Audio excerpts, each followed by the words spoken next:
I sent, let me see if I even have a label. I sent it to my buddies I was hunting with and said, that's where we're going to kill. That's where we're going to kill bull. It's up there. Here we are the first morning of the hunt. And he came right up through this. Got some water down here. Nice meadow. And pretty sure he's been right on this backside here. So, see what we can do here mid-morning. Where you said it was going to be. I know, wasn't it? 5 months in this field. Heck yeah, What do buddy. you think, dude? Heck yeah. That's awesome. Exactly where you said. Woo! Hey everyone, Beau Martonik here, host of the East Meets West Hunt podcast, and I hope you enjoyed the little video I had at the beginning here. As you can tell from the name of the video and this topic, this will be the basics of e-scouting for out west. So that video is just depicting how e-scouting helped me to be able to find a specific area over 2,000 miles away from my house. Never been there, never even been in the state before. And I was able to go there and kill my first bull elk on public land, literally 60 yards from the waypoint that I had marked. Now that might be a little bit some luck involved, but I spent a lot of time e-scouting, learning the areas and putting together a hunt plan to go through it. I spent 3 years of unsuccessful elk hunting that helped me kind of learn the process, and being able to interview hundreds of successful hunters in the West and to be able to learn from them has definitely helped me with my learning curve. So I hope to be able to kind of give you a little bit of a start here today and the basics of e-scouting, why it's important, understanding some of the different terrain features, what you're looking for, understanding some of how to use tools such as Onyx to be able to e-scout, and also some of the different features within Onyx, some of the vegetation features you're looking for, and then my personal process for how I scout elk in an area. And then lastly, I'm going to cover my game plan, my hunt plan, how I build that out, show you an example of it, and explain kind of the importance of a hunt plan to hopefully make you successful this fall. All right, so to get started, I'll give you a little background on myself. So if you don't know me, my name is again Beau Martonik. I'm the host of the East Meets West Hunt podcast, and I'm from North Central Pennsylvania. Grew up here my whole life, hunting mountain whitetails in the Appalachian Range here, but had never been out west until 2016. I decided to go to Colorado and hunt elk with my brother and my cousin Mason, and we went out and just basically not knowing much of anything to give it a shot. And to go out west for anybody, whether you're from Pennsylvania like myself, or anywhere else in the East Coast, Midwest, it's not easy to be able to. You can't go out and scout. Maybe you can, but most likely you can only scout from afar before you actually get into those areas. And I spent, like I said, it took 4 years until I killed my first bull elk, which you saw in the video at the beginning here. And trying to reduce that learning curve for myself and others has been the goal of East Meets West Hunt and everything else. So hopefully this just gives you a little bit of an understanding of e-scouting and makes you want to dive into it a little bit more. So what e-scouting is to be able to scout by using your computer, by using a mapping system to be able to figure out where you're going to go, where you can kind of predict that the elk or deer, whatever you're hunting, might be at. Specifically for this course, I'm going to refer a lot to elk hunting because that's where my experience is, and to be able to do that. But we can't fly out there. Like I said, you can't just go out in the springtime and scout. And even if you could, you might be able to get a feel for the lay of the land, but you're not gonna get all the information that you can even from your computer. So the first thing that I want to cover here is an introduction to Onyx. So Onyx Hunt, the Onyx Hunt app is an app that you can use on your computer that transfers right to your smartphone and turns your smartphone into a working GPS with or without service. So you don't need cell reception. You can download all the maps ahead of time and have them in the field. So that makes it really nice. So you can go in, download all your maps, turn your phone in airplane mode. You don't need to worry about wasting battery, and you can switch between topographical layers, aerial view, and then a hybrid, which takes an aerial view. So you get like the picture of everything and then puts topographical lines on top of that. So Onyx has been the best tool that I've found to be able to do this. And I'm going to dive into the app here and show you some of these things here. But just for anyone here, if you want to check out the Onyx Hunt app, if you head over to onyxmaps.com and use the coupon code EMW, you'll save yourself 20% off of the app. So, all right, let's dive into it. I'm going to share my screen here to be able to show you what we have going on. So, all right, you should be able to see this here shortly. All right, so my screen that I'm showing here is a unit in Colorado. So we're gonna pretend that we know the unit that we're hunting. Say we drew the tag already, or we have that unit planned out. Let's look at some different features here. So first thing is some topography features. We're gonna look at what a ridge is. So a ridge is, as you can see, would follow down along these lines. These are examples of ridges. They'll go across the mountaintop. And within those ridges, we have saddles. So this is where you almost see like this hourglass type feature. You see here coming across, you can see saddle. And then in addition, right here is what you could call a knob or a peak of the hill, so the highest point. And in addition to that, we'll have the valleys, which this is where all of the topography lines, as they come down to the bottom, you should be able to see it. Onyx does a good job by being able to kind of to be able to almost make it 3D a little bit by using some shadows here to be able to tell where the bottoms are a lot easier than a regular topographical map, especially if you're new to it, makes it a little bit easier. Another feature to look at are what we call benches. As you see, a bench here would be a good example of a bench. So you have the topographical lines coming downwards. You can see at the top, we get 11,200 feet. Down here's 11,000 in this valley. As you come up, there's a spot right here where it gets a little bit flatter, and you can almost see it where from the shaded part in between here, that would be considered a bench. So it's a flat spot on the side of a ridge or a hill or a mountain. And in addition to benches, we have draws, which comes up. So those come out of the main valley and head up the almost like a cut in the mountain as they go up over. And then you have a point, which is the end of the hill, as you see down here, or the end of the mountain. And if you're a whitetail hunter, these features should be relatively, you should be familiar with them.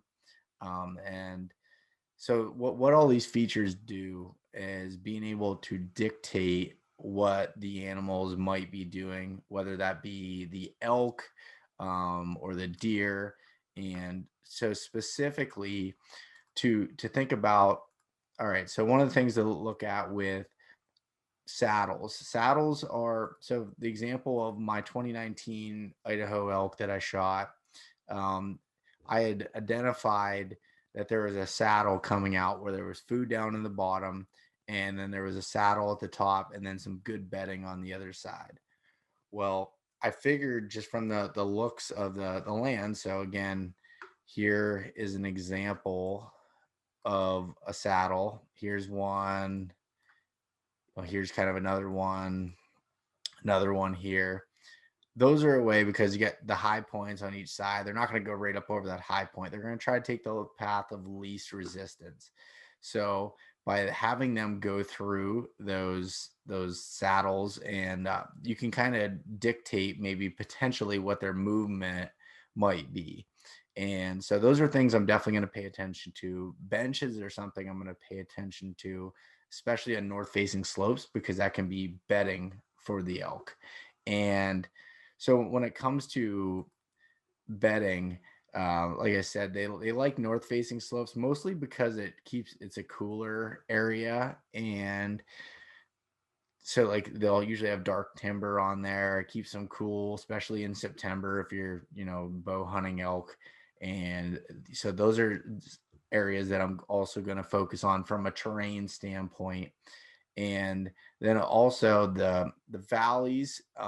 The valleys are usually areas where the food are, so they're usually feeding down and then coming back up to bed. This can be different in some areas, but for the most part, that's pretty standard. If you're looking at it, usually they're going to feed low and then come back up to be able to bed. So to go a little bit more detailed and just kind of give you a definition of each of these features that I'm discussing here. So a ridge is basically a sloping line of higher ground that tends to slope down on either side. So you have that on each, like I said, like a ridge line is across this top of the mountain here, and usually what you can see the skyline. And the point or the spur is usually this short sloping line that comes out and normally has a V or a U shape off of the ridge line, as you can see here. And you got some micro points that come off and micro terrain features. And then the saddle is a low point between the two higher points of the ridges, as we have again right here. And then a draw is the depression that slopes downwards and usually it has like a small stream running through it. You can see here on Onyx this dotted blue line that comes up through. And then you just have the valley floors again where the food's at. So just wanted to give some definitions there a little bit and just kind of recap the whole terrain side of things. So to switch it over to the hybrid layer. All right, so now you can kind of see a picture here. So as you're looking at this picture, you're starting to see, okay, now we got the terrain, and how does that correlate with what the vegetation looks like? And mostly what you're going to find in a place like Colorado is you're going to find your conifer trees. So you're going to find what they call dark timber, pretty easily to be able to tell. And then you'll find some aspen trees and not much difference with it. And then also like the meadowy areas or the grassy areas, which the elk like to feed in, that are typically in the bottoms. Sometimes they'll be up high, but for this example, I'll show you this. So within Onyx and under this hybrid layer, you can be able to see down here, I had marked this icon that I built here. So I use the add waypoint feature, and that's going to be a food source. So I use the food source icon, the feeding area icon. And then also as you're zooming in, you can see looks like there's some water there. And you can almost, assume some of these valleys are going to have water because there's usually a stream run through valleys. But I like to look for areas that have standing water somewhere in these valleys, because then if it's, say, a dry year or something, you can still almost bet that those aren't going to completely dry up. So the main things elk need are food, water, and cover, so bedding. And again, looking at this specific area, we got I'm looking for north facing slopes, benches that have dark timber that could offer some shade. So it looks like this whole top spot here all the way around could be bedding. You're never going to find exactly where they're bedding from the online map, or at least I can't. But so I marked the bedding area feature to be able to use there.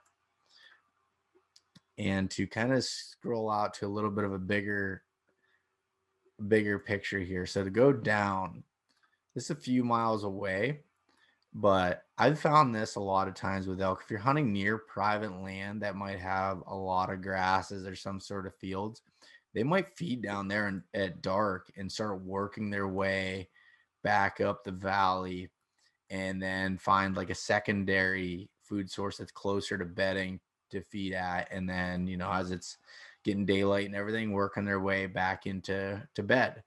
So you got to always look at the bigger picture, kind of, scroll out on a map and see what you have around you.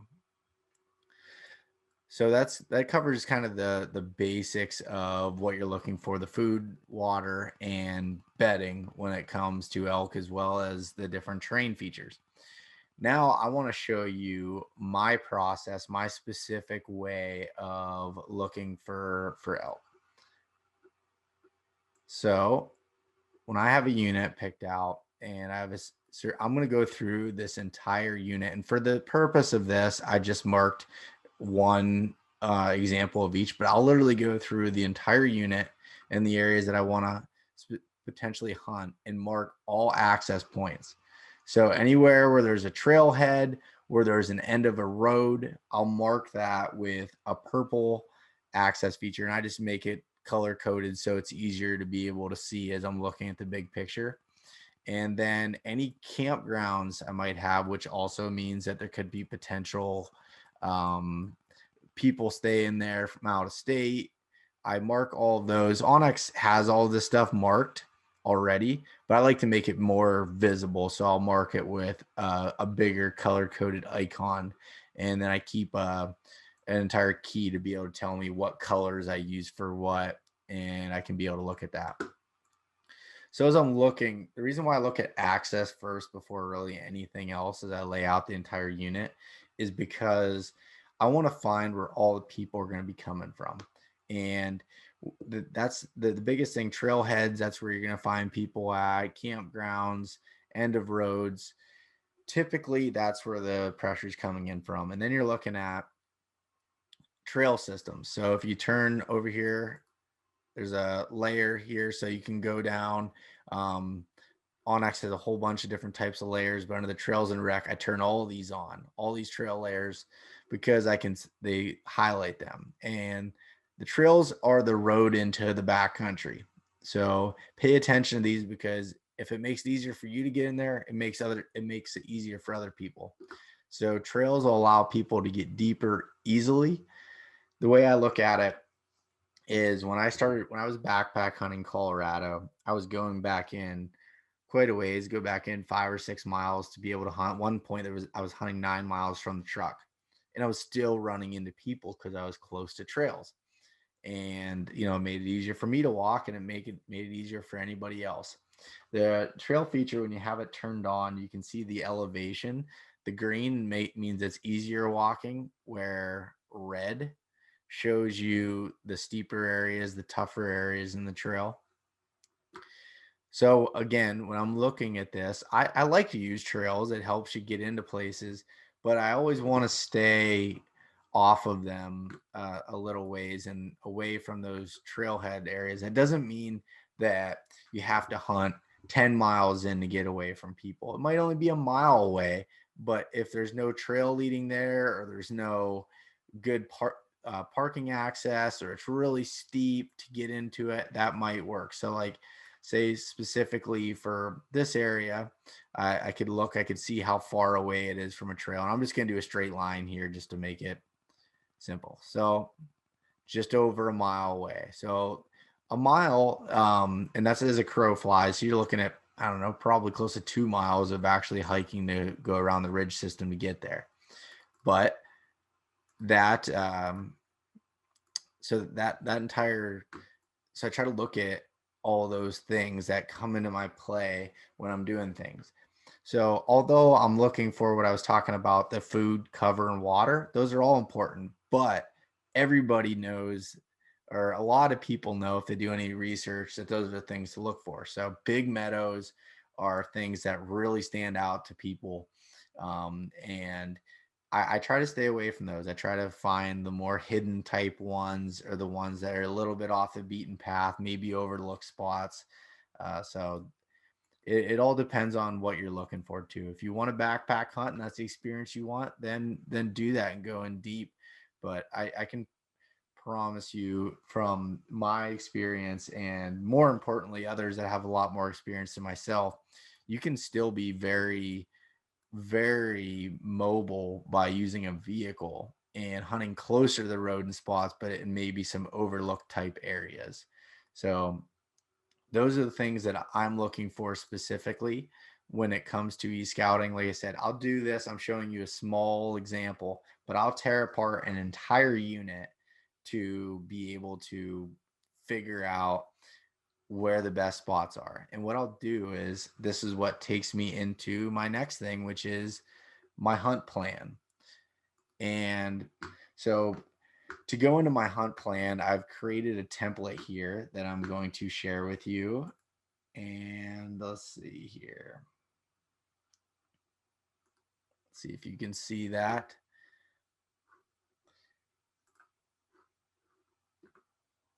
Okay, should be able to see that now. And this is what a hunt plan template. So this is how I lay it out. I'll lay it out Idaho elk hunting or wherever you're going, unit. I'll put the unit in there and then hunt plan.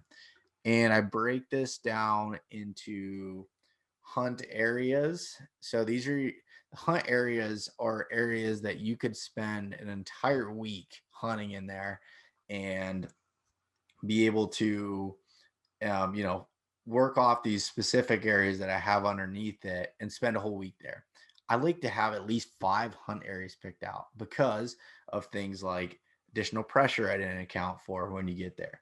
I like to have or weather that, say it's really, really dry and the high country is all burned up and they're moving down lower. Got to find somewhere different elevation, or some weather like snow pushes in. So I like to have a lot of backup areas. Hopefully, I never need to leave priority A. But like I said, I'll create 5 different hunt areas, and then within those hunt areas, I have specific areas that I'll list. So like specific drainages, like this is just for example, these aren't real places, but big creek access. So what I'd put under that are details. Okay, like what's the access look like? How far in? What's the elk habitat? Water, good for glassing.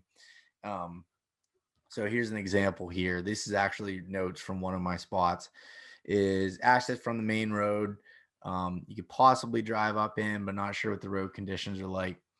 You get the detour around private property, which makes that harder for other people that don't know how to kind of navigate that if they're not using Onyx that is able to tell it.